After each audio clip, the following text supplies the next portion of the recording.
तर बघा मार्केटमध्ये सगळ्यात जास्त धमाकूळ गाजवणारा पैठणीमध्ये आरीवर्कचा ब्लाउज असलेला पॅटर्न. वाव, सुंदर असं पॅटर्न तुम्हाला द्वारकादास श्यामकुमार मध्ये मिळणार आहे. आणि प्राइस जर ऐकाल तर थक्क व्हाल. त्याआधी मी तुम्हाला यातले काही कलर्स दाखवते. खूप सुंदर असं सेल्फ मध्ये तुम्हाला हे पैठणीचं असं कॉम्बिनेशन मिळणार आहे. बघा आता हे मी तुम्हाला दाखवते सेल्फ मध्ये. याच्यामध्ये तुम्हाला कॉन्ट्रास्ट देखील मिळणार आहे. आरीवर्कचं काम बघा, प्रॉपर आरीवर्कचं काम केलेलं आहे ते मिळणार आहे. खूप सुंदर असं कलेक्शन आणि कलर आहे मीनाकारी बुट्टीमध्ये, प्लेन बुट्टीमध्ये.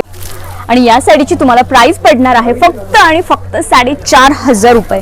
खूप सुंदर ही ऑफर द्वारकादास श्यामकुमार मध्ये चालू झालेली आहे. लवकरात लवकर शॉपला व्हिजिट करा. लिमिटेड स्टॉक आहे. तुम्हाला बघा गुढीपाडव्यासाठी किंवा लग्न सराईसाठी अगदी उत्तम पर्याय आहे. खूप छान असं लटकन आहे आरीवर्कच्या ब्लाउजवर. फिनिशिंग बघा, क्वालिटी बघा साडीची. खूप सुंदर अशी साडी देखील तुम्हाला याच्यावर मिळणार आहे. वाव, आता हे झालं सेल्फ. याच्यामध्ये जर तुम्हाला कॉन्ट्रास्ट हवं असेल तर ते सुद्धा अवेलेबल होणार आहे. त्यासाठी तुम्हाला प्रत्यक्ष शॉपला व्हिजिट करायचं आहे.